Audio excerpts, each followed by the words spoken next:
So yeah, hi everyone in your chat, and Yeah. everyone in my chat should be able to hear you as well, hopefully. Oh, hello everybody. All right, so I think everything is working on my end. It is going great. It's going great. I think it should be okay on my end as well. Cool. Wait, guy, everyone is asking who is this Vlad chess? No, it's Clausius. It's Clausius. Oh wait, am I pronouncing your name correctly? By the way, I wanted to Yes, ask. Clausius. Okay. Clausius was a username that I came up with when I was 12. That was an accident. Oh. I thought I was saying gracias, and I wasn't. And then I felt so cool because I was saying a foreign word and I was speaking another language, and turns out I was just an idiot. So I ended up sticking with it because Clausius, Oh, I see. Clausius just sounded unique. It's a word that no one else has. So technically, my name is a mispronunciation of "thank you" in Spanish. Oh. But yeah, that's my name. That's my name. So yeah, so how do I pronounce yours? Is it like Toth? So actually, my username is the Hungarian order how you say the names. So it's actually Kincső Tóth, not Tóth Kincső. So yeah, it's a bit Okay, so weird, but so pretend I'm a dumb American who can't speak English. How can okay. what's a simple way to pronounce that? So wait, I actually just gave you a follow because I wanted to give you a follow on stream, but I forgot earlier. Okay. I think I followed you like way before this, so I had to like just do a gift sub. So wait. So like the kin part is I think that's an easy one. Okay, kin. The CS is kin, and the CS is che, which is like CH basically. Okay, so kinch. So now it's kinch, and the O, which has like an accent, it's ö. So you kinchu? have kinche, yeah, kinchu. Around that. Okay, I don't know if I'll be able to perfectly pronounce that in an hour, but oh, no worries. But no yeah, nice to meet you. So yeah, do you want to go ahead and introduce yourself to my chat? Like, who are you? What do you do? I can give a quick introduction about myself. I am Kincső Tóth. I'm from Hungary. I am 18 years old now. And it's all downhill from there. The glory days are behind you. Yeah. So I'm from Hungary.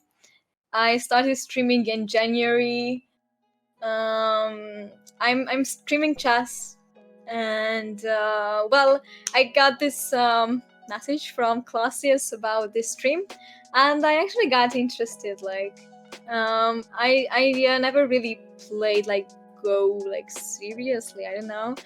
I tried it once or twice with a friend, and yeah, I'm actually curious. Like, that are there like tournaments? Go tournaments, because as a there used to be. Wow, really? Yeah, so 2020 kind of killed all that. But yeah, yeah. There used to be. I guess that we used to meet in person.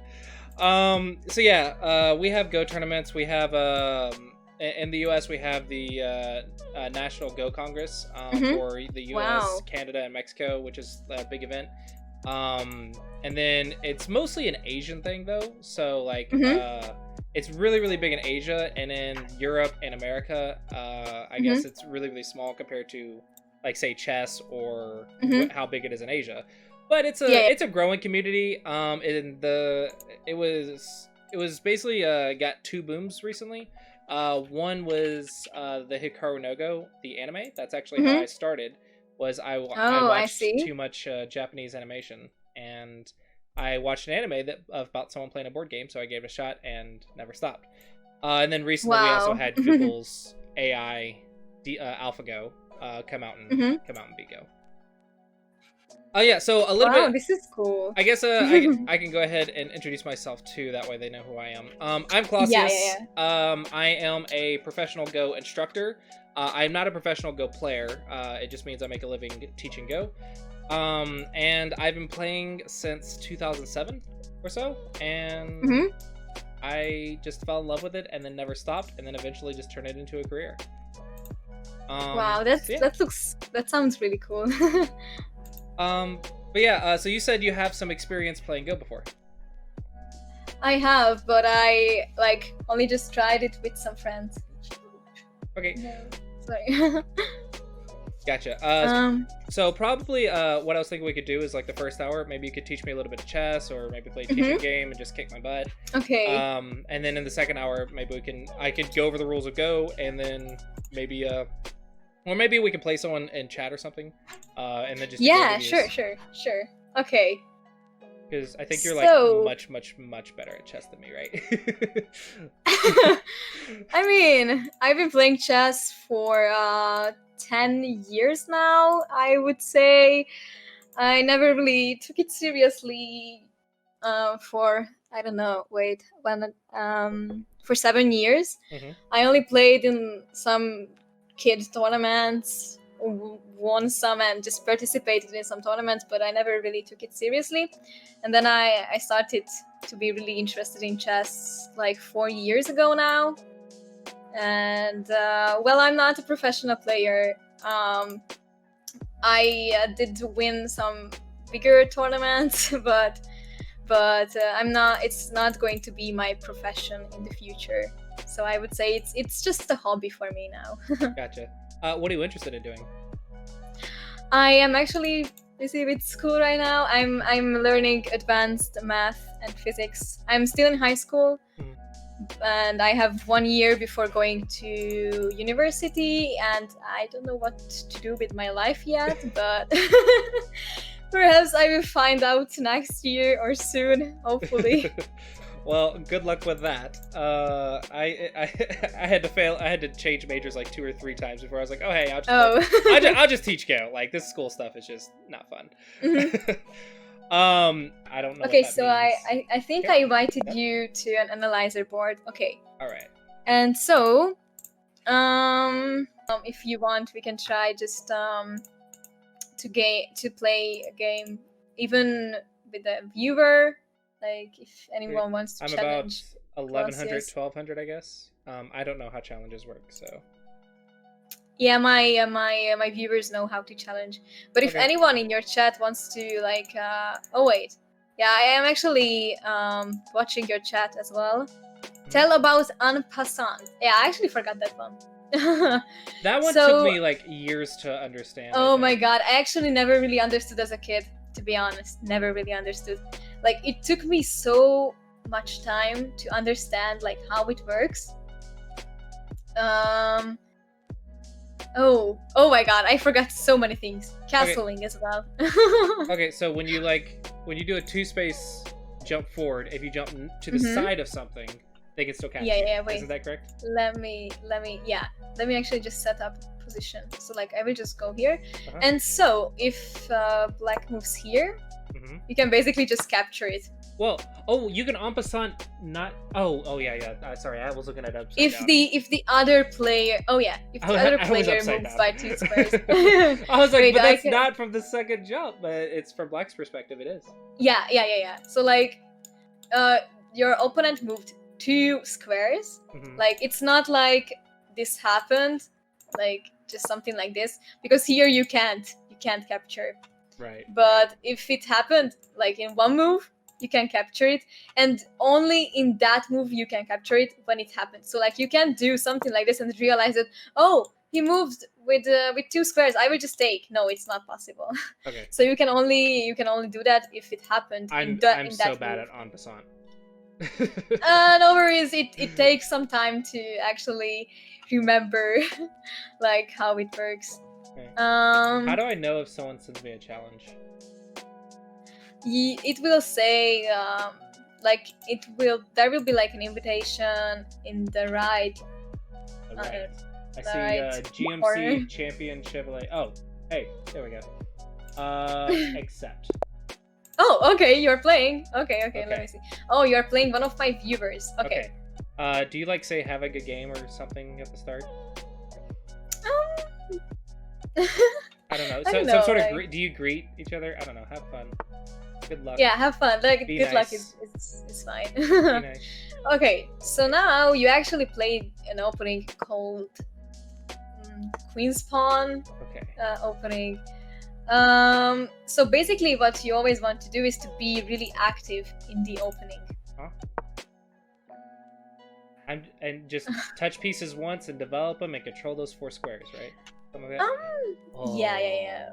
Okay, so now this is Gazzinisko really wants to make this game interesting, I would say. Okay, so first I have to sorry for my newness, but I have to identify captures.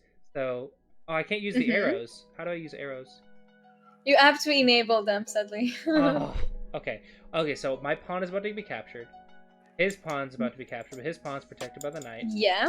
I can't I can capture that pawn. Wait. What? That pawn isn't actually protected by the knight because the knight can only go 2 squares up and 1 I was talking about d5. Right?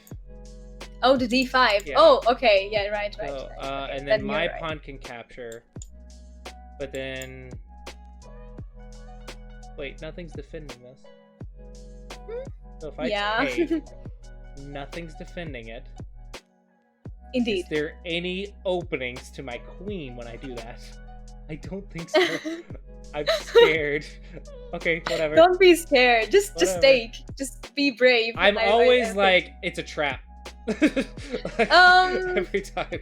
I think these are just I would say these are casual openings. Don't worry, I don't know openings either. I don't like openings.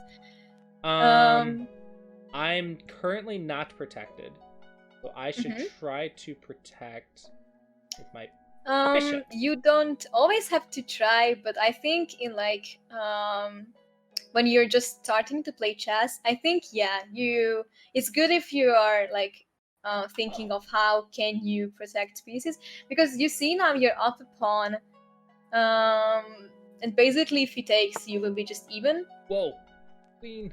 Hold up. Yeah, the queen is coming. Okay, so he pinned my knight. That's correct. He did, yes. Okay.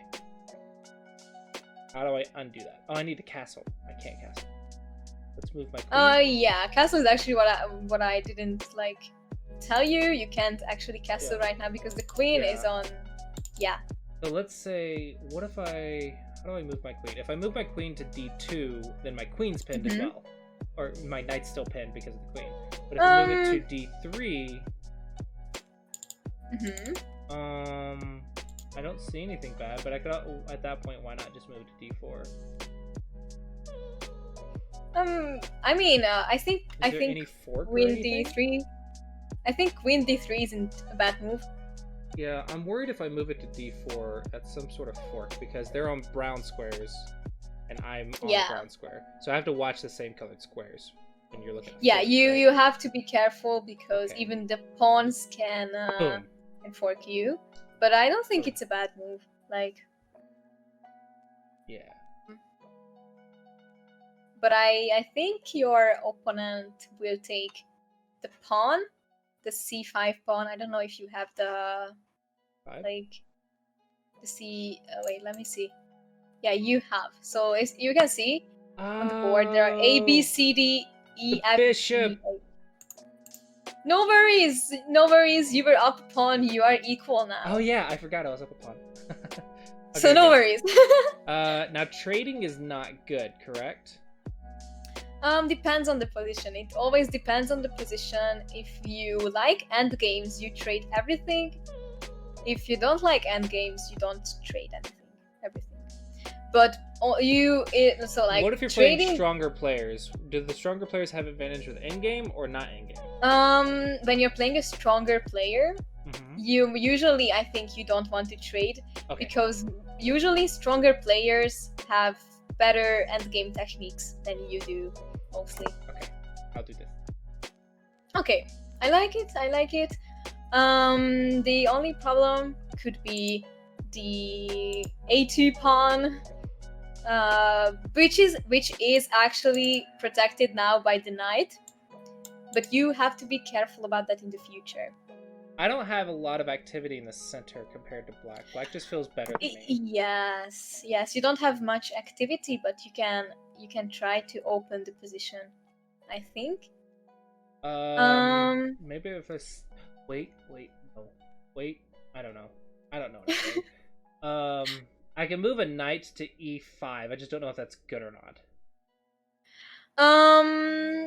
No, don't touch stuff, and don't touch stuff twice in the opening. So yeah. Okay, you actually know some principles, I would say. It's from the collabs. They tell me stuff, and I'm like, well, let's hope they all make sense. Let's hope they make sense. But I would like you to say, to like think about what is basically blocking you from opening your center or opening your position.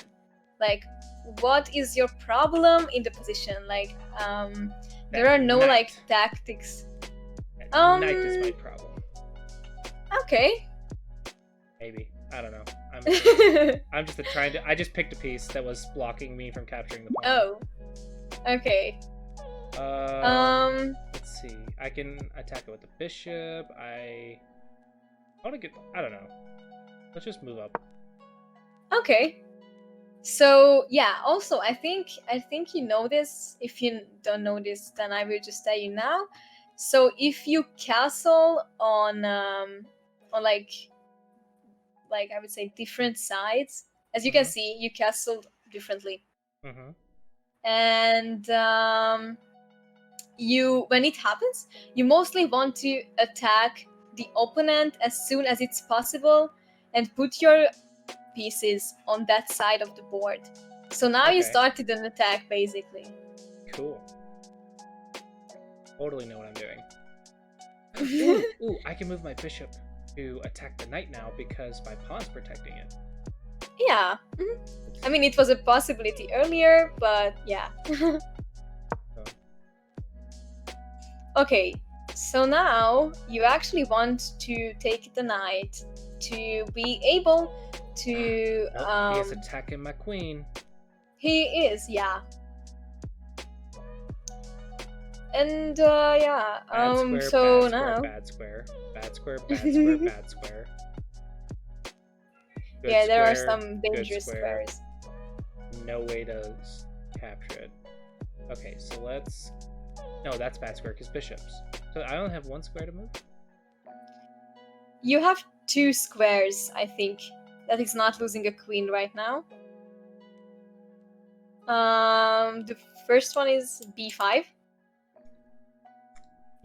There, your knight is protecting. Oh, I thought the queen was getting that one. Okay. Ooh, that's active. I was gonna do d2 though, so I should probably do what I was gonna do. I mean, d2 looks a bit passive, but I don't see like. I mean, the a2 pawn is hanging as well because your opponent is attacking it with the queen and with the knight, and you're only protecting it with your knight. So basically, it's a terrible move. I should go do your move. No, I mean, I don't. It's not solving your problem either. But you can just move as you wish. Okay. I don't think there's a pretty big problem with queen d2. He's about to check but me. Yeah, he is about to check you. Oh my god, I really hope you're not losing the queen because of me. It was a trap. Oh, that would be a bit embarrassing.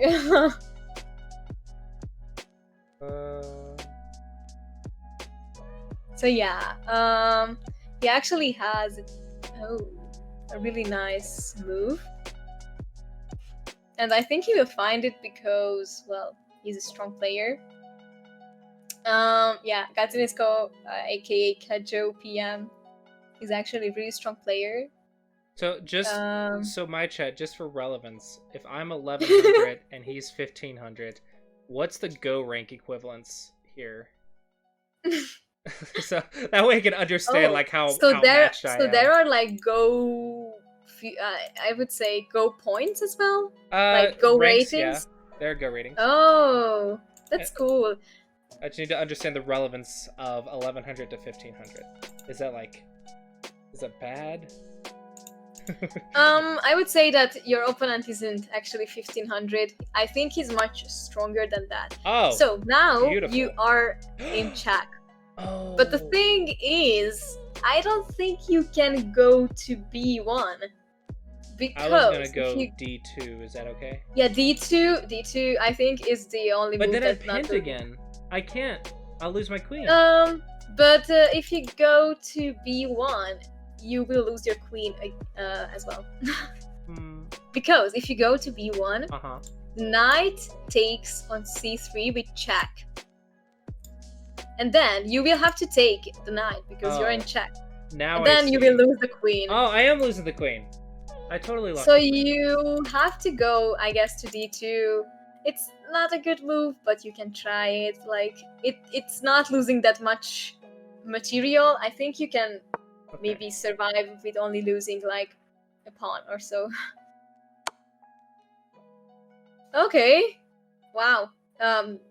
Gazzini's really is strong, believe me. He finds all the good so many forks. Yeah, he's been giving me time. I didn't realize I was losing time. My bad. I will. No worries. He gave you some time. I will. So the thing is, this is why the knights are always tricky. Like, as you can see, he knows how to ride his horses. That's not fair. You can't do that at 1200. No one knows how to use the freaking knights at 1200, man. Yeah, we just threw you. We're trying not to walk into bishops at this level. Oh yeah. Oh, Fudge. He's actually trying to mate you. Yeah, he is. Because now, guys, how can you solve the problem of the king? So that your king is in check, as you can see. What are the squares where you can go to with your king? First, let's start with that. Oh, with king. Okay. First, no. Yeah. No. No. No. None. Yeah, none. And why it is not a mate is basically that you can take the knight. The question was a lie. You can't move at all. Trick question.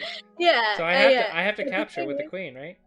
Yeah, and that's not so good because the queen is actually worth more than the knight. Yeah. So it's actually sad. This is the only way how you can survive. I mean, you can. Yeah, it is sad. This is a sad position.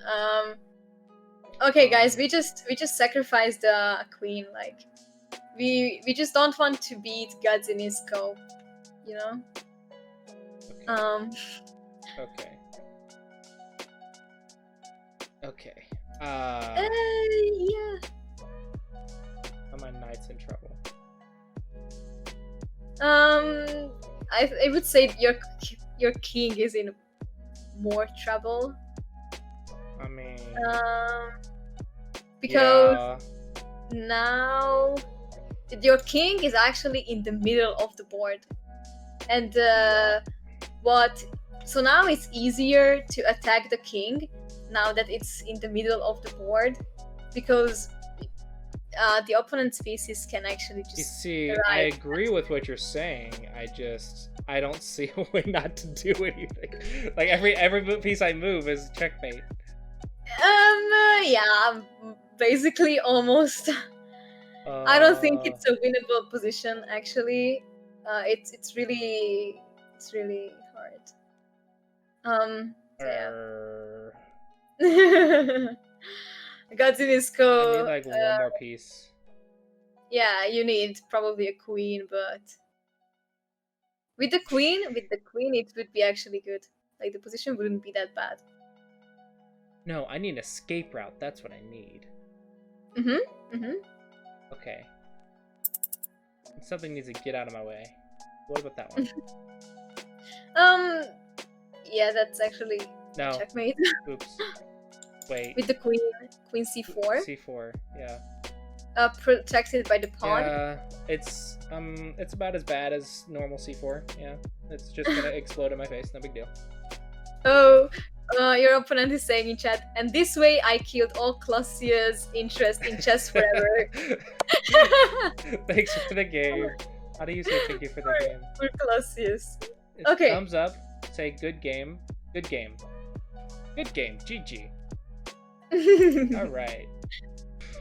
All right. Well, other than absolutely crying at the end, how did I do?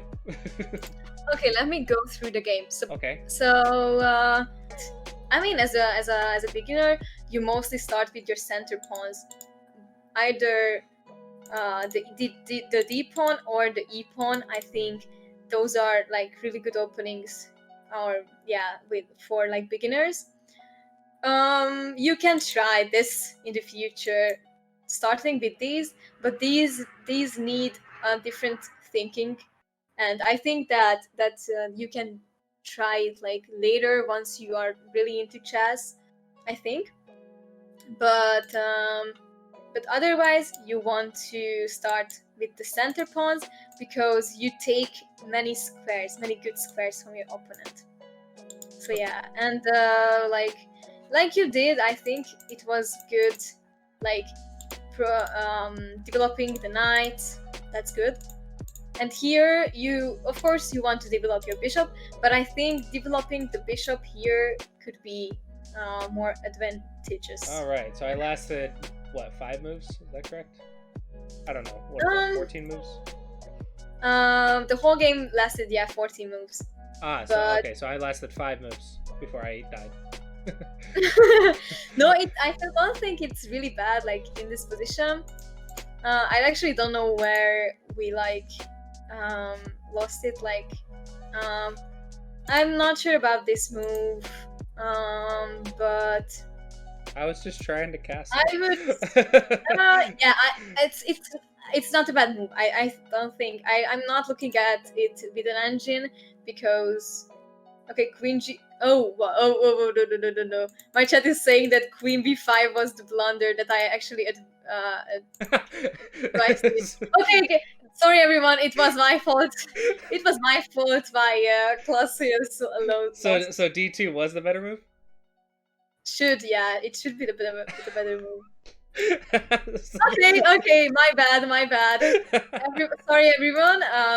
Now I'm going to retire from chess today. Oh, don't do that! Don't do that! I would feel so bad. So yeah, but this also loses a pawn at least. I don't think it's that bad actually. Okay, but Queen B5 was the blunder. Your opponent is saying. Okay, he says he played well and then he got an advice. Oh no.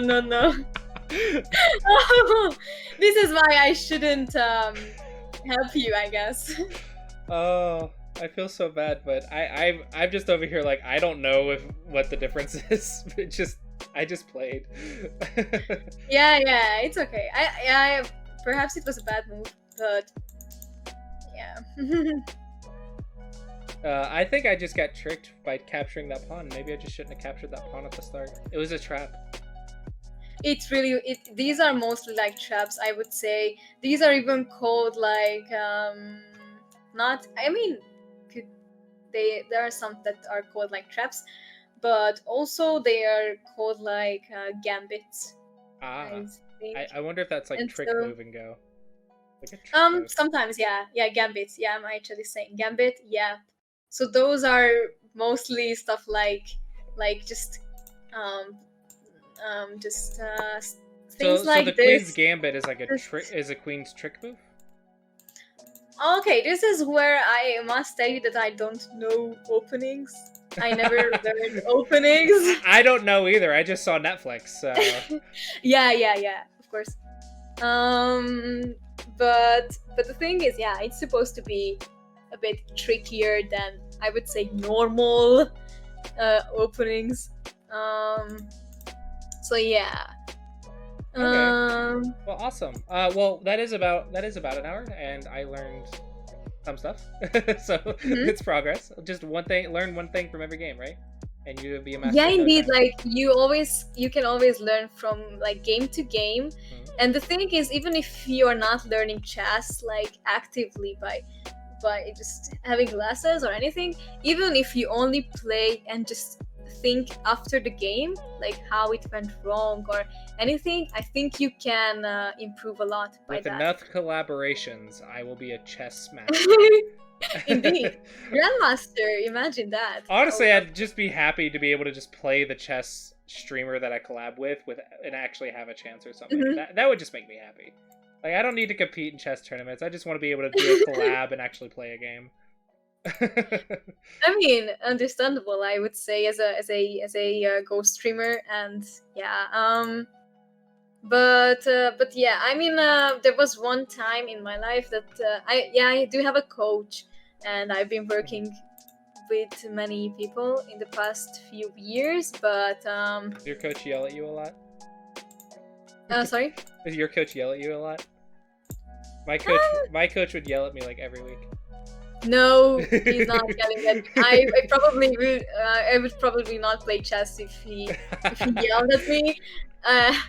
My first teacher was a Chinese professional, and she would just always give me so much crap every week, and it's really funny. And then even years later, I would get a game review from her, and she's like, I think the chess equivalent for Fordon is like 2,500 or something. I don't know. In the American Go Association, I'm Fordon, and so I played a game, and then I showed her a game. And it was like this sequence, it was like this 20-move sequence, right? And I was like, look, I've read up to this point, but I missed this last move. And she looked at my little, my rank, because we wear badges. She looked at my badge, saw my rank, and she's like, you're Fordon, you can read this. If you can't read this, you shouldn't be Fordon. Like, I'm sorry. I'm sorry, I'm not worthy of this rank. I couldn't read 21 moves. I could only read 20 moves. But she's a great teacher. She's just really she knows that I kind of enjoy, I guess, getting yelled at. Because I get stronger faster if I get yelled at more. Like, the more I get yelled at, the faster I get stronger. The pressure, I think. Yeah. And then she knows she's nice to other people, but to me she's like super strong wording. Because she knows that I like improving, and I was like, I need this to improve, and so she'll just give me so much crap. If it works, then it's good. I think. Yeah, but I learned better because of it. So I got strong because of her, and so I'm very appreciative of getting yelled at. But I think sometimes it comes across in my teaching. Like, I'll teach my students, like, why are you doing this? You're like this level. This is below your level. You should take your time and pay attention. And I'm like, I'm worried I'm making people cry. Yeah, I do know some chess coaches who yell at their students. But the thing is that those students never really enjoy being yelled at. I think. Maybe I'm just a weird student. I don't know. Maybe, yeah. Maybe I got strong because of it, though, so it worked for me. Yeah, I'm really happy. If you're like happy with being yelled at, I don't think it's a problem. But like, me, I couldn't. It made me work harder because I'm like, oh my gosh, my teacher's gonna look at this game. I got to focus, right? Like, yeah. No slacking off. No. Oh, I got yelled at for watching YouTube once. Oh. I was playing games and I was listening to YouTube music in the background. And I was like, I wanted to listen to music, and she went on like a 2-minute rant about why should she bother teaching me if I'm just gonna listen to YouTube while I play games. I was like, I'm sorry, I'll never listen to YouTube while I play again.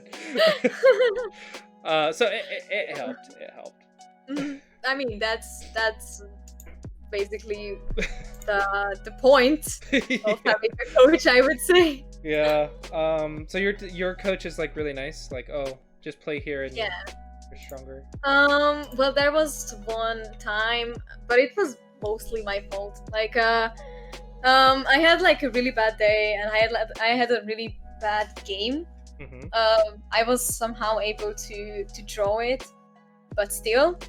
And so I was like pretty mad, and I was blaming the opening that my coach told me to play, and I was like, so this is why I don't play this opening, because it's bad. And so he was like, it's not the opening.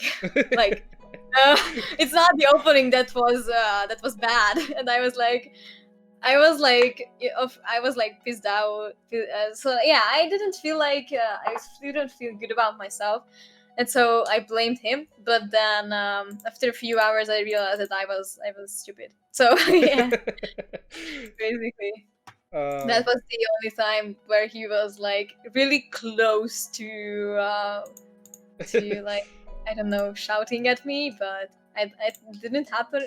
He was just like, that I realized that it's not his fault that I lost the game. Yeah, so yeah, it's totally the fault of the person who's like several ranks higher than you teaching you. Like, when you lose, it's not your fault. You played well. Yeah, indeed, it's not my fault. It's the coach's fault. Indeed, yeah. It's always the coach. Yeah. All right. So we can go ahead and switch gears. All right. So what Go is, unlike chess, is a game where pieces don't move, and you play on the intersections instead of the squares. This includes the edges and the corners. Okay. So you can play anywhere you want.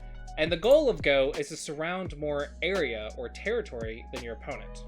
But before we learn that, we're going to talk about the capture rule. So there's two steps to learning Go. One is understanding territory. The second is understanding captures. All right. Okay. So in this stone, and ignore the circle, that just shows where the last move was. Okay? Yeah, I see. So these lines connected to your stone are basically like your lifelines. They're called liberties. And if you lose all of your liberties, you get captured. And your stone gets taken off the board. Okay. So what I remembered from Go is that you want to like put your little stones around like a territory, I don't know. And then all the little stones that were inside will be taken. Or something like that. Something like that. Yeah, pretty much something like that. The only way to save a stone, because you can't move it, is to connect to it. So stones are connected through these lines as well, and connected stones share their liberties or lifelines. So in this case, I now have 3 instead of 1. Yeah. And when you only have 1 left, it's called Atari. I mean, so black is an Atari, so white can capture. It means you're 1 move away from being captured. So it's kind of like check, I guess, but like it's not going to lose the game if you just get captured. But if you try to play here, there's no line right here, so this is not connected. The white can still just move and capture you. Okay. So to make sure we understand, how many liberties or lifelines do these 2 stones have? 1, 2, 3, 4, 5, 6, right? Yep, perfect. Okay. Because you don't count the diagonals. All right, and that is the capture rule. So what we do first off for introducing players, I know you have a little bit more experience, but I think this will be good for your chat as well, is you start with a game called Capture Go. It's like a mini game, where the goal is you and another beginner play, and you try to capture each other. The first one to capture a stone or more than 1 stone wins the game. So anyone in either my chat or in Classia's chat can challenge me. If you want to beat me, you can just challenge me. I've tried Go once or twice. I actually played it against okay, I actually have something. Okay, I don't know how this is, but okay. Okay, so I'm in a game against Money 24, and it's their turn, as I can see, because my clock. Yep. Wait, why do I have less time? All right. Oh, okay. I see. So basically, we just want to. And the first one to capture a stone wins. Okay, so I have to be careful because I don't want them. Okay. To like. Okay. And so I think, wait, is this a game with increment? Yeah. I don't know. I didn't make the game. They did. So this is yeah, we have increment. Yeah, Fisher clock. 2 minutes increments by 30 seconds, up to a max of 5 minutes. Okay, I see. And so like you can put the stones like anywhere, right? Like yep. I can even put it on A9, right? Yep. Okay. Okay, my chat is asking. So we start with the rook on A1. Almost. Okay. So like I can either just put it here, so I can like try to. Oh wait, maybe it wasn't the best move. Okay, never mind.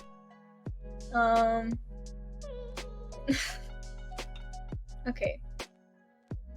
Technically, so far you haven't really made a mistake.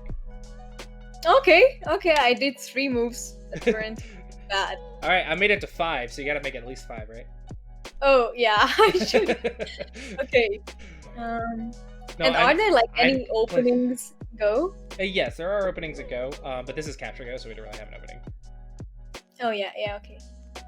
But yeah, we do have some openings. It's not nearly as many as chess, but we have opening theories. We have a lot more theories than chess does, but I think it's because Go has so many more variations. Yeah, like I can guess. I can guess so. Okay, so my opponent says, "You're doing good, don't worry." Thank you. Thank you for trying to believe me or something. Okay. I actually am trying to not to blunder anything so quickly. I actually have some ideas, like if he tries to do something.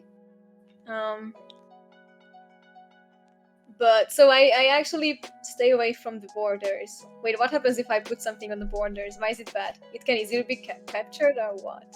If you put something on the border, it has less liberties. Oh, yeah, okay, that actually does. Okay, so, but now... Wait. Uh-oh. Wait, is it bad? Maybe. No, wait. Oh, no, wait. How can he capture... Oh, he can actually capture on E7. Oh, Jesus! Okay, that's sad. That's sad. It's okay, you had already lost. Yeah. Okay, I will just resign. And now you can just resign, yeah. And then, yeah, I will just resign. White wins. Okay, I see. All right, and now I'm gonna click review. Review started. So it should just pop up in chat. You can just click it. Yeah. Okay, I'm here. So starting in the center is a pretty common tactic. That way you can run as many directions as you want. And then you extend it, and this is nice because now you're connected, you're solid, you're getting liberties. And then you played this sort of bend around move. This is called a hane, where we bend around our opponent, but technically it's not connected. However, it's okay. It's more of a fighting idea.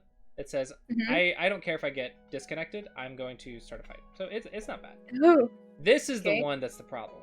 This is called a double hane. Double hanes, you have to be very careful because we have 2 disconnection points instead of 1. 1 we can handle. 2 is a little bit dangerous. So I'll show you. So black was just going for the win.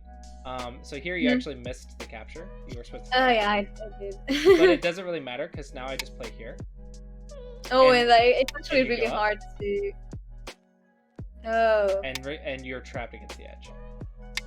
Yeah, I'm trapped because then he can just put on B9. So the way the black activated this was there's 2 cuts, and so black did the forcing move. Even though like black's not connected right here, he used that forcing move to take the liberty of this white stone, and now it's down to 2 liberties, and 2 liberties can get dangerous very quickly. And the best way to attack is just put something to the edge. Oh, I see. And like you said, the edge is dangerous because like, actually, edge, my opponent warned me that the edge is dangerous, and yeah, he was really nice. My opponent, yeah. But 8Q, I think that's so. If the way we're thinking about ranks, I'll go ahead and explain ranks for a second. So I think 1 dawn is about 2,000 or 2,100. So it's 1 DAN, 1 Dan. So that's about 2,000 to 2,100, and then it goes up to 9 Dan Amateur, and then it goes to 1 Dan Professional. Now, Professional you can only get by winning a pro exam, like a tournament. And you're competing against all the other amateurs, and only like the top certain amount can actually become pro. And it happens like every year in Asia.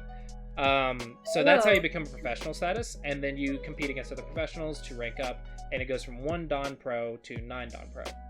And so 9 Dan Pro is the highest. But we just call them like 9P or 1P, and then for Dan it's 1D or 9D. So I am an amateur for Dan in the American Go Association. Okay, yeah, I was just about to ask. So like next to your name, you have like 2D, so that's so like that would be 2 Dan. Online. So okay. On here is like I'm like 2 Dan. I was 3 Dan and then I deranked. I'm sorry.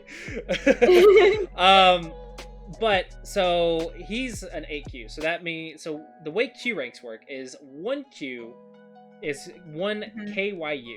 Q is 1 rank or 1 level below 1 Dan. So it would take 1 handicap stone or 1 handicap below 1 Dan. So 8Q is like 8 levels below 1 Dan. But it goes all the way down to 30Q. So someone who only knows the rules and nothing else is a 30Q. So you're about maybe... Okay, I am about like about 22 29. ranks. Yeah, about 22 ranks below Mani. Okay. So it was a little bit of a mismatch. But it's okay. I've been there about like 30 minutes ago. So yeah, that's how the ranks work. But yeah, so that's the capture go. So do you kind of understand the capture rule? Like what? So do you kind of understand how capturing works? Yeah. I do. Okay. Okay, so that's half the rules of Go. That's it. It's just understanding that capture rule, and then it just takes practice of seeing captures versus not seeing captures. Okay, and so the games so a game ends when you basically just take everything, or like how? So now we're gonna learn the territory version. So Capture Go is really good practicing for beginners to just learn capture rule. And the game ends when something's captured. But in Territory Go, it's actually a little bit different. So let's talk about what territory is. So let's look at this example. In this example, Black has 4 points of territory. It's the area surrounded by a single color. Okay? Yeah. And now let's also look at this one. Boom, boom, boom, boom, boom. Okay? And then boom, boom, boom, boom, boom, boom. So in each of these positions, Black has 4 points of territory. Yeah. But if you notice, it takes more stones to surround those 4 points depending on where you are. Yeah. This example shows us that working with the edge of the board is more efficient to get points for territory because it takes less moves to surround stuff. Okay? So now we know like the areas to play, and that's what territory is. But next up we need to know like what line to play on. And what that means is like the line from the edge. So if I place a stone right here, as we stated earlier, it has less liberties. Right? Yeah. So we can consider this like the deadline. If you play on this line, you can die very quickly. So let's it up. All right, so now we're on the second line from the closest edge. Okay, so this is called the losing line because you're making just 1 point at a time. It's it's not very efficient. Okay, but the third line, that's a good line. Because third line, you're making 2 points at a time. It's also considered your line of safety. When you get stronger, you'll learn more about attack and defense. So it's a very solid, strong line. So third line from the edge is good. Fourth line is also good. It's more about development, though. So a good position would be a third line goes up to the fourth line to develop, and then back down to the third line to secure. So this would be a nice position to get some territory. And it's very efficient, very solid. So starting out, you basically start playing moves. You can play wherever you want, and then make some sort of combination, like maybe play something like that. And then afterwards, you expand along the sides, and this is a common way to just make some points. And then you start pushing the borders. So like, where are the borders? It's the area of control, that line right there. You want to push that down. So maybe I'll go like right here, right here. Maybe I'll block. Maybe I push, fix, and push, and that's basically what a Go game looks like, right? And then the game is finished when there's nowhere else I can push and nowhere else you can push. However, we also have to ask, what if I just play a stone right here? It's not illegal. As long as you have at least one liberty, it's not an illegal move. Okay, I see. So how do you deal with this? Well, this is the area that you control, and we know it because you have a lot of stones surrounding it. So the way you do it is you push them to the edge. You push them to the edge, and then you use the capture rule. Oh, I see. And they just die. You just chop them against the edge. Okay, so this is why my opponent said that I should stay away from the borders, because then I can be easily pushed to the border. Okay, I see. Now, this can get a little bit complex, because sometimes you can survive with the stone, and that's called life and death, but that's more as you get stronger. Just know the simple idea, and the reason we start with small boards, is to create simple positions that are easy to understand. But don't forget that Go is played on a 19x19 grid, and this is a 9x9 grid. That was... I mean, I just tried it with a friend. Who is actually, I think, really good chess player, a candidate master. I think I played with him. And we played on the really big board. And so it took so long time to actually... Especially if you don't know exactly where to go. You can spend like an hour just placing stones. And then you don't even know how to finish the game. So that's why we start beginners on a small 9x9 first, and then you work your way up. So that's pretty much the rules of Go. So do you have any questions about that so far? No, okay, I know this. All right. I mean, I understand this right now. Yeah, so that's the rules. So chess has a little bit more complex rules than Go, so we consider Go like really, really simple to learn compared to chess. But it can also get like chess, it can also get like stupidly complex. So with that, let's go ahead and actually I will send you a challenge, and we're gonna start a game and just introduce you to how the game works. So I will do teaching game, and I'll also introduce you to Byoyomi, the time setting, because that's the more common one. Okay. Right, now use Chinese rules because that's good for beginners. 30 seconds. So we'll do 1 minute, 30 seconds, 5 periods. Do you know how Byoyomi clocks work? Have you ever heard that before? No, but... Okay, so Byoyomi just has 2 types of time. It has your main time, which is going to be 1 minute. That just counts down. Yeah. And then it has overtime. So when you run out of main time, you go into overtime. So okay. So you have 30 seconds overtime. The 30 seconds resets every time you play a move. Okay, so it doesn't matter if you play in 1 second or 30 seconds or whatever. It resets after you play a move. If you go over 30 seconds, it takes a period. After you go over 5 times, you time out. Oh, I see. Okay, I like it. Okay. I have challenge. All right, and now I will just... Game started. All right, so you are black, so you can play first. You can play wherever you want. Okay. Okay, I will do open corners. Okay, so I see. Okay, I will just... I don't know. Okay, and remember working with the edges, so I'm going to keep doing that. Oh, yes. You want to do... Oh, you actually want to do that setup you mentioned. Okay. Then I already messed up. Okay, never mind. It's okay, that's what the introductory game's for. I will just copy what you do. And then I'll go here. Oh, okay, so now you want to... Oh, okay. So now you can expand along the sides. Okay. You touch me. So since we're touching, I'm gonna respond because I don't like being down on liberties. Okay. Oh, I actually going to... Yeah. Okay, you're actually going to like go through my setup and just take everything. But you still have some points. Okay. And now you can try to reduce mine or push or build. Okay, but here I will get taken. Okay, I don't know. Okay. I'm just gonna block. Wait, what is this? Okay, I went. Oh, I actually had to be faster. Okay. So I've already blocked from you walking down. Mm-hmm. So I'm going to go and deal with my top right stone, which is all by itself. So I'm going to expand. So let's just go here. I'll push your border and expand mine. Yeah, okay, I see. Okay. And I'll stay connected so you don't disconnect me. Yeah, okay. And now, where should I go? I don't know. Maybe Okay.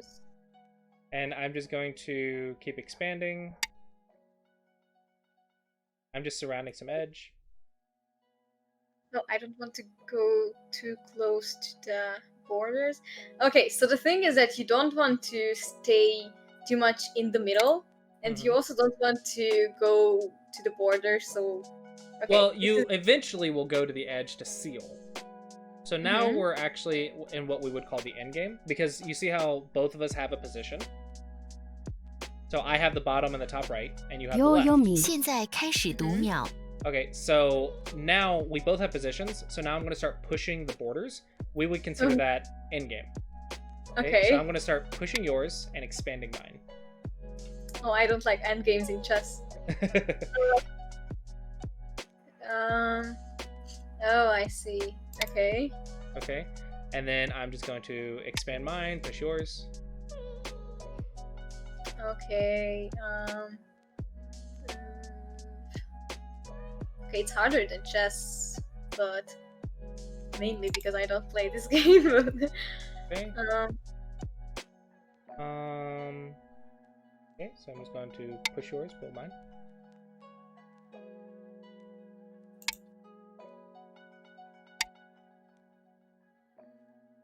Oh, okay. So I kind of don't want to let you in, but at the same time, okay, I don't know.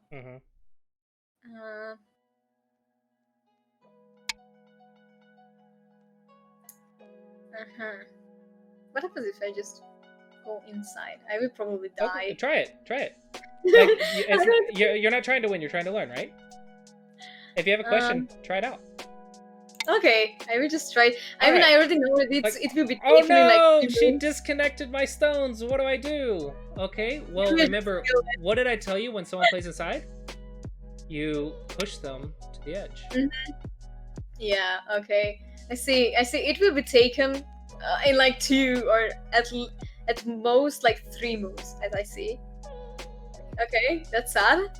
But okay, I will just sacrifice that piece. Okay.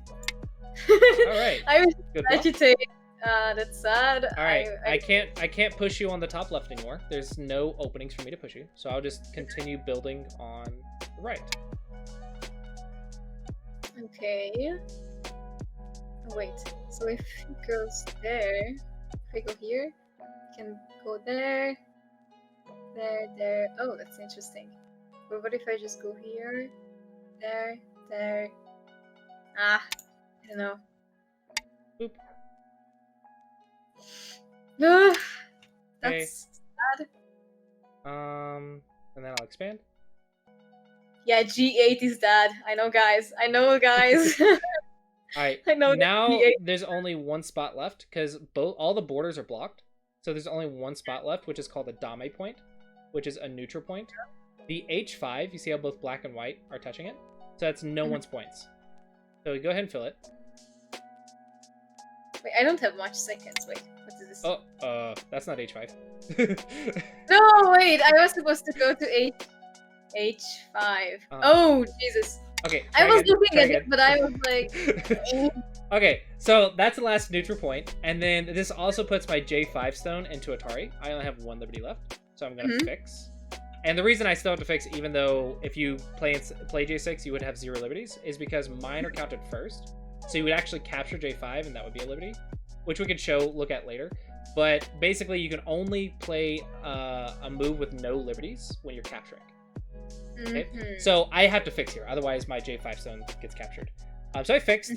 Is there anywhere else that you can push my border, or anywhere else that I can push yours? For now, I don't know. Wait, let me just. Okay. I think there's nowhere else, so I'm going to pass. Pass. Wait, you can pass. Yes. What if I pass as well? So the game is finished when both players pass. And so, but because you took a piece, you will win. Or I don't know. Not necessarily. I'll show you how to count after we score it. Okay, we just Remove pass. the dead I don't know stones. why. All right. But And then let's just accept the result. And then I can okay. explain what happened. You have won. Okay.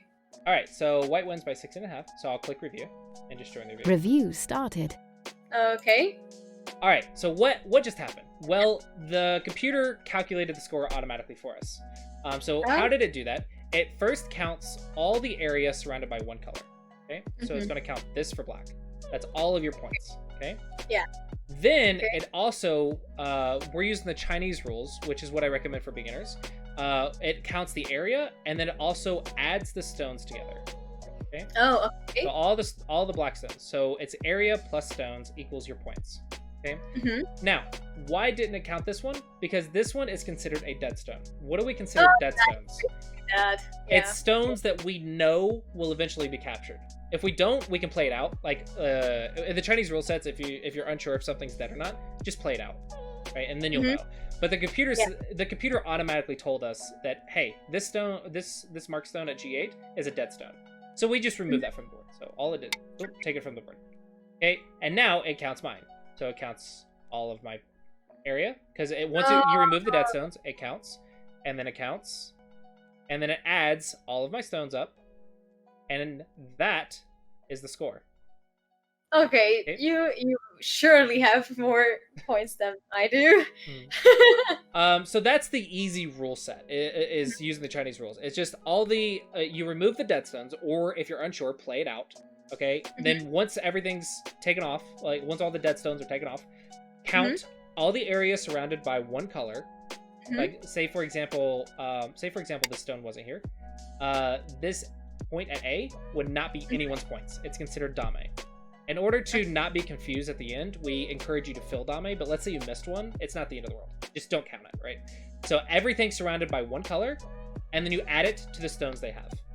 That's how you score the game. Okay. All right, so that's how the game scored. And do you kind of understand how we determined that the game was finished? How there's nowhere else that we can push the borders. Like all the borders are done. Yeah. There's nowhere else to push those borders. I mean, you can just put like a random. How do you say that? Stones are a piece. Okay, stones. So if you put like a random stone in the middle of my territory, I could totally do that. If I wanted to do this instead of passing, that's totally possible. And I actually encourage you to try it out while you're learning how to play. And then you say, okay, I just placed a stone in there. Okay. So it's not points anymore. So how do I do it? Well, what did I say before? Push it to the edge. Push it to the edge. Yeah. Push it to the edge. Block it on the edge. And then you capture it. Just play it out. Oh, I see. And that's what I want you to learn, like on the small board, is like learn how to like if your opponent just plays inside, just push it to the edge. Learn that. And then you'll understand what's considered dead stones and what's not by playing. I see. Okay. So that's the AI likes to do that for us, but that's how you determine if something's alive or not, is playing it out, gaining experience, and you can say, okay, this stone is captured. Now, I'm going to mention something. It's okay if you don't remember this, but there is a way to survive in your opponent's area. It's if you get your own space, like this. If you get your own space, you can survive. And if you look at it, white can't actually play at C1 because it's suicide, right? Yeah. So we consider those are called eyes. It's okay if you don't remember this part. It's just I want you to understand that this concept exists. So A1 is also an illegal move. So black has 2 eyes, so that's 2 liberties that I can never play. Oh, okay. So now let's also say that black fills one of those. This is a big blunder that beginners make, is they fill their own eyes. Now, black only has 1 liberty and only 1 eye. Remember, you can play an illegal move only if you're capturing something. So it does. Oh, I see. So it's like basically. Oh, I see.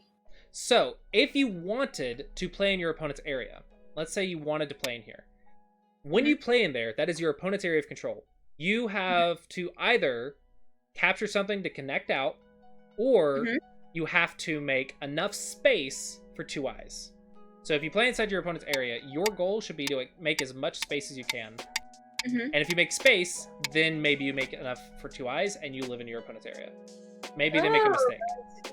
Your opponent can't retake your as long as you make 2 eyes, they can. But on a 9x9, it's very unlikely you can make 2 eyes on such a. But like area. as soon as in that position, like white plays like a7, it's basically a really bad move because then a9 wins, right? For black. I mean, not wins, but he can take. I mean, the opponent can take. Right. Okay. And that's called life and death. Now there's a whole life. It's like chess problems. We have a lot of life and death problems on how to make 2 eyes and how to take 2 eyes and how to prevent it. Right. I don't want you worrying about that right now. I just want you to understand that that's how you determine if something is alive or not. Is if it has space for 2 eyes. So all of this white stuff right here has space for 2 eyes. All of these whites on the bottom have space for 2 eyes. So we know it's alive. And if you're unsure, just play it out, of course. Chinese rules is very nice because Chinese rules, if you play inside your own area, you don't lose a point. It's still 1 point. It's 1 stone is 1 point. 1 area is 1 point. It's the same. It's the same.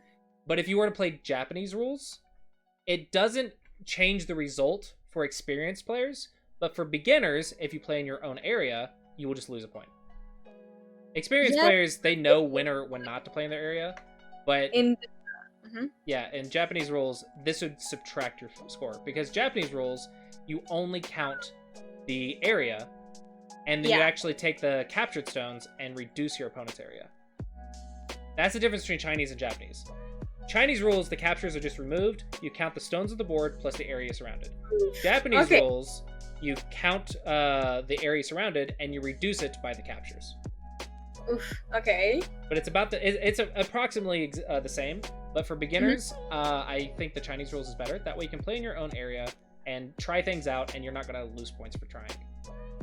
Make sense? Okay, I see. Okay, now I see. Yeah. All right, so that's your first Go game. That's kind of how it works, and it'll take a few games. We have a saying in Go: lose your first 100 games as fast as possible. Because that way you gain experience.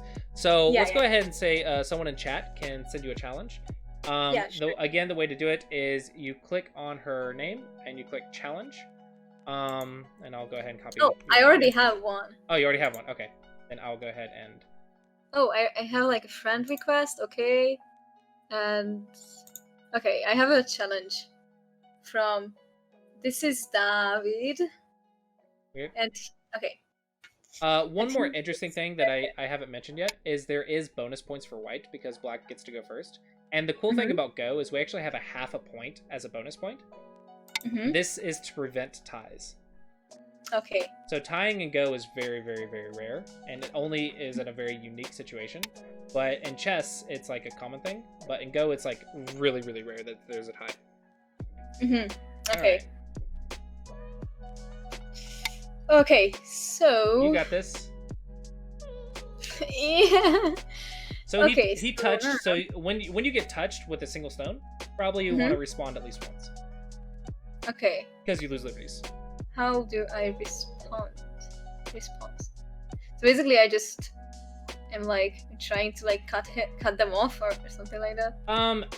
You want to gain more liberties, so yeah, that's one way to do it. Just expand and get more liberties. You could also go to G5 to get to the line of safety. The third line is very nice. Because the third line is surrounding an edge, which gives you eye space, so it's very safe. Oh, 1 second. Yeah, no worries. Okay, so like, what happens? I just go here. Pro not play e6. E6. Okay, I won't play e6. I will play e7, or at least I'm thinking of playing e7. But I'm also thinking of g4.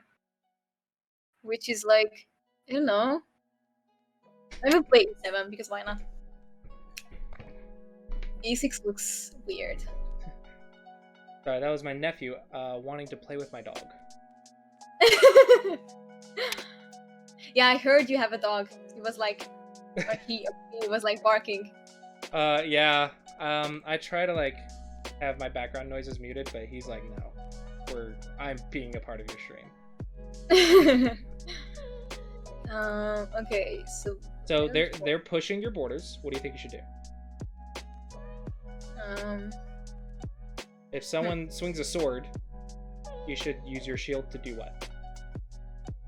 Protect it. I don't know. Block. Okay, I will just block like this. Perfect. Is it blocking? Okay. Yeah, perfect. Now you're blocking Black from walking into your area of control. And so I do the same right now. Okay. So basically, I can either play E8 or D8. These are the ones that I'm thinking of. Okay. I am pretty sure one of them is bad. But I don't know which one. I might play D8. I like that because he can't go to E8 because then I could like just take it later with like, I don't know. Do you remember that double Hane in the first capture go? No, not yet. So in the first game you played? Yeah. You did the exact same thing as the first game you played. Oh no! Wait. Wait, can I just go back? Okay, I went back. Okay, so this actually introduces the code rule. Oh, I see. You can't have a repeating position. So you have to make the board look different, and then you can come back and capture. Oh, Jesus. Otherwise, you guys would capture back and forth, back and forth, back and forth, and the game would never end. So we have a rule that states the board cannot look exactly like it did last turn. You have to make the board look different, and then you can capture it later. Mm-hmm. But yeah, this is the same mistake that you made in the first game. Okay. I will just... Okay, so what does my opponent want to do? Perhaps I can just go through. I don't know how that is. I don't want to go to the sides. My opponent's asking, should I have made the time longer for you? Sorry. Oh, you've already lost 3 periods, by the way. Yeah, I see that. Okay, I will try to be faster. It's basically bullet, almost. Oh, no. Not quite bullet, because I think it's like 15 seconds or 10 seconds. So you have 30 seconds. It's just, it is a little fast. Yeah. Oh, okay. So I want to like go to basically or C4 or C3. C4. Okay, I will just play C4. Okay, what is this? Oh, if he goes to D9. Oh, I'm going to lose another one. I can't really do anything about it, I guess. Because D9 is coming. If I do D9... Oh, wait. No, I can't do that. Then C9 is coming. Or maybe I can survive that one. He can't really go to E9, right? Because then F9 and I... Oh, wait. Oh, that's actually not working. I was planning. Oh, this is really bad. Okay, now what's threatening is F9 again. Okay. I can't I take anything? No, I can't. I think the next lesson after learning the rules is to learn how to stay connected and not get cut. Yeah, okay. You're in trouble. I am. I know. I am.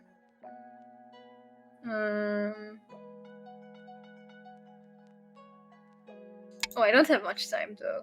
I have to be careful. Wait, but oh, okay, I see. Oh, he cut all the life things. So if I go to C9, the same thing happens, right? Mm-hmm. Okay, then I don't go to C9. Okay. Oh my god. I'm so pepeg. And I'm losing time again, okay? If you place a stone and only have 1 liberty left after playing it, don't play it. Okay, I see. I have these tips from my opponents. I guess that Go players are maybe a bit nicer than chess players. That's what I've heard, and I actually don't know why. I actually don't know either, so like... I think chess players are like really competitive or something. I don't know. I was about to say the same. But we have a lot of courtesies in Go. Like there's a lot of little courtesies because it was popularized in Japan, and Japan has a lot of social courtesies. So the game kind of expanded off of those courtesies, I guess. So in Go, there's a lot of things about even though like you want to have fighting spirit, you also want to respect your opponent, and your opponent should respect you as well, I guess. That's why, like, at the start we usually say like have a good game. At the end we say thank you for the game. Yes, but like it's more like a thing that we do, but I mean there are indeed a lot of nice chess players. I'm not saying that. Yeah. But like the thing is I heard from chess players that Go players seem very nice, and I'm like, well, they are really nice. I see that. Like my opponent is like saying sorry because the time isn't enough, but still.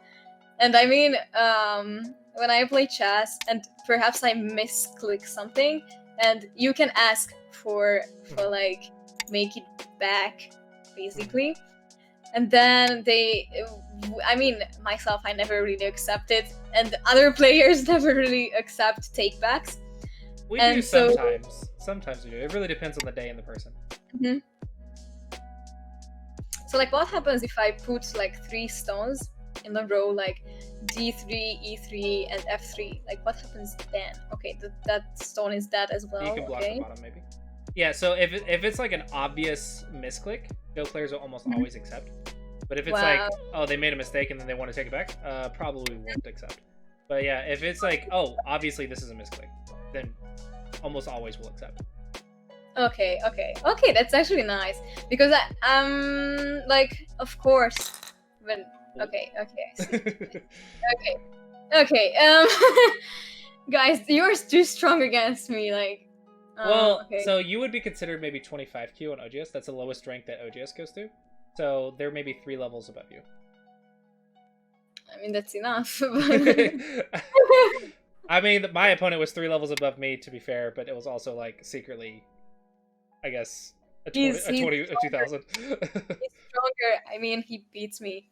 Like, But this person has played 48 games. So, so they're halfway to knowing the basics or knowing the starting stuff. Mm-hmm. But he still is more experienced than me, I would say. Experience at the 20 Qs matters a lot. But after a certain point, it's efficient experience that matters. Okay. I think all those stones that are like around like left are going to die soon. Oh, you should have blocked C2. No. Okay. That's a problem. No, those are going to die. I see A1 and C1. Okay. And those are dead. Okay. I feel bad that I haven't taught you cutting points yet. But I didn't want to overwhelm you. I didn't want to overwhelm you, but now I'm like, oh, I should have taught cutting points. Wait, but I can survive if I go here, right? Maybe. Because A1 is not. Depends on your opponent. But D1. Oh wait, I shouldn't tell actually. Okay, I'm actually going to die soon. Okay, I understand. But what if I go? Okay, I don't go to A1 or D1 because wait, no, I can go to D1. Can I? I can go to D1, but then E2 is coming, and then I'm dying, right? So what if you switch the order? Never mind. If you switch the order, you play E2 instead of D1. Oh, okay. That's sad. If you play E2, D1 is a self Atari for black. Oh, that's okay. Okay, I see. So now basically, A1 takes the whole line right now. Yes. Okay. It's okay. Okay, so we're starting to understand what is the I don't know, liberties, lifelines. Okay, I see.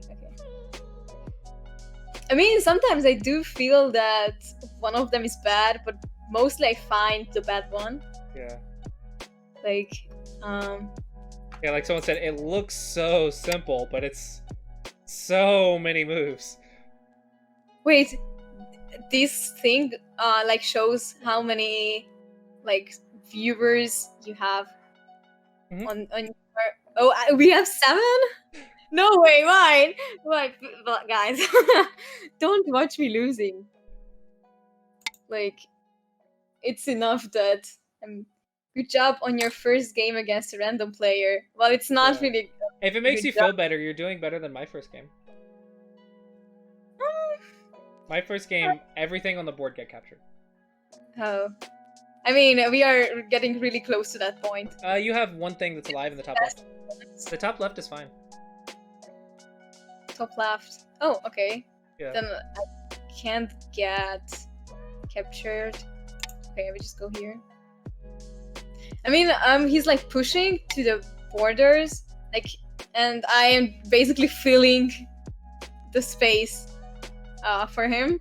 I actually don't know what to do because anywhere I go, I get basically just taken. You can block. Like if I go to J3.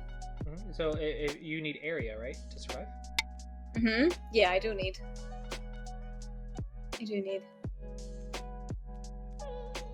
Go. Oh my god. G4. Don't. I'm not taking like help. So protect H3. Protect H3. How? Okay. Yeah. Okay. I already knew that stone was that. Like, I already knew that. Technically, black made a small mistake. If you can find it. I have hope. Wait. You have hope. You have hope. But I have like, okay, I still have 2. Okay, like 2 times things. You can sacrifice 1 to find it. Yeah. Okay. I want to find it. Okay, now you're in sudden death. If this times out, you lose. Wait, how? You have another 20 seconds, though. You're good. How? Okay. I actually don't know. If you don't know, then just play a normal. Just play a simple move if you don't know, so you don't time out. Yeah, that's a good idea. Okay, we just go here. I actually don't know. You could have captured G4. G4. Wait, but if I put a stone there, I'm not dying immediately. Remember, you can only do it if you're capturing something. Oh, Jesus. Okay, then I saw it, but I didn't know about it. Oh, Jesus. It's okay. It comes with practice. It's hard. Those are the hardest captures to see. Is ones that look like illegal moves. Okay, so you're almost done. I don't think that's okay. Yeah. Okay. Can I just pass and he passes? And he it's not done yet. There's a remove top the left. dead stones. Well, wait. It'll count for you, I guess. The A7's not blocked. A7. Oh, I see. It's okay. It counted for you. I think the computer is better than beginners, I guess, because it already counted your area for you. Okay. Yeah, thank you for the game. This is David. Sadly, I can't write in chat because I haven't like. Black wins. Okay. Alright, of course, yeah, black. I see. Okay, analyzing. So. Oh my. If you go here, these 2 stones also can be captured. Oh, I mean, I thought that it will be taken. I remember that there was something about that, but I didn't know if it's possible or if it's impossible. I just only remembered that there is something about that. Yeah. It's okay. I mean, like I said, it comes with practice, right? Yeah, okay. I would say the biggest difference this game is your opponent understood cuts and captures and from their 40 games, and you didn't. Yeah, that's it. That's it. It's just experience. Yeah, this is fine. I would go down though for safety, and you see how now you have this line. Yeah. Okay. It's very nice. And then you can go play that open corner. That black didn't play. Okay, this is fine too. And then you pushed, you blocked, push, but you want to go here. You're almost there. I almost went there. I was like, maybe not. So remember, the Hanes, or the bend around moves, aren't connected. So if they can Atari connect Atari, it's very dangerous. So we call these cutting points. This is why we start beginners on small board. Is like, this is one of the first big things that you have to learn, is how to see cutting points. Like, the first thing you learn is how to see captures. The second thing is how to see cutting points. In other words, this point that disconnects your two stones, you have to know, does it work, yes or no. So, for example, this one, I just capture. So that cutting point doesn't work.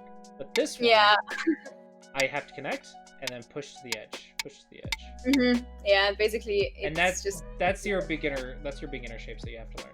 But you missed the Atari as well, so it kind of backfired. Yeah, and this is a ko. The board can't repeat. So what you have to maybe make your opponent respawn somewhere. So let's say you play somewhere and your opponent respawns, then you can take back.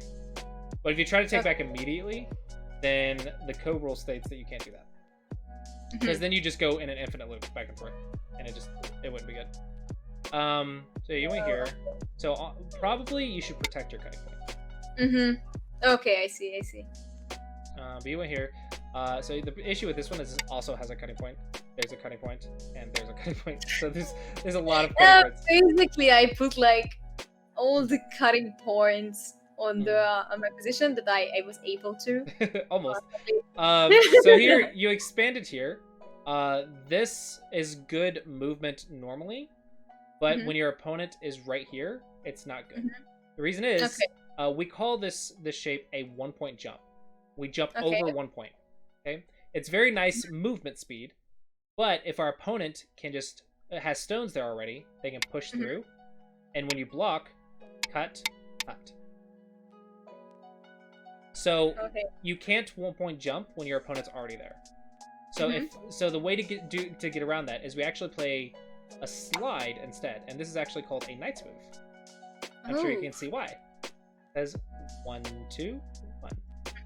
To when you can't play a 1-point jump because of the stones, you play a knight's move.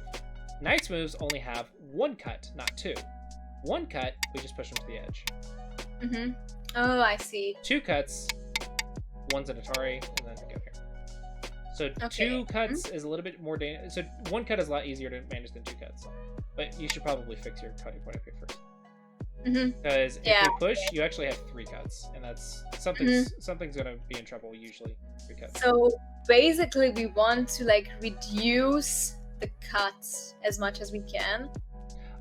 So you want to move around the board basically without getting cut. So in the opening, you start in the open corners, and you don't really care, and then you play like 1-point jump and knight's moves. The cuts activate in the middle game when we're pushing the borders. That's when you read the cuts. You're like, okay, does this work or not? And then you just push to the edge. So this one doesn't work because I just pushed to the edge.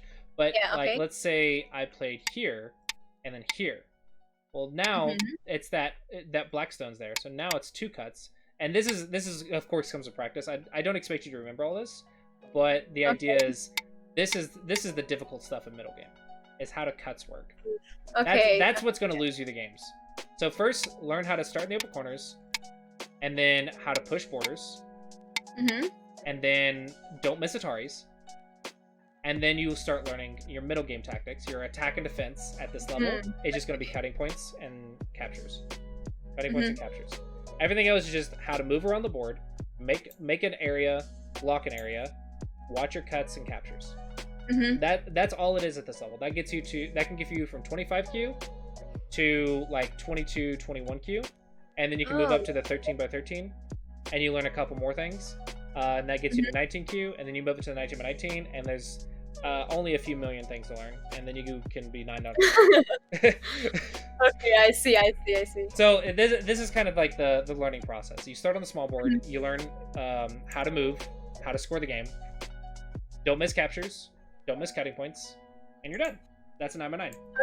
Okay, I see. So we are out of time. So did you have any other questions about anything? Okay, for now, I think I'm fine with this. Okay, awesome. So yeah, that's what Go is, and yeah, I know you have some people asking in chat if they can play you. So that'll be up to you. Well, thank you so much for doing the collab. Hopefully, you had fun, and hopefully your chat enjoyed it as well. And yeah, so that will conclude our collaboration. So hopefully you enjoyed it, and thanks so much for doing this. I mean, thank you for the invitation. I mean, I actually got surprised when I saw your message because I was like, wow, like I never really had like an invitation like this to go stream. I was like, of course I will accept it because, well, yeah, other Go streamers need to reach out to chess players, man. I can't be the only one. I can't be the only one doing the collaborations.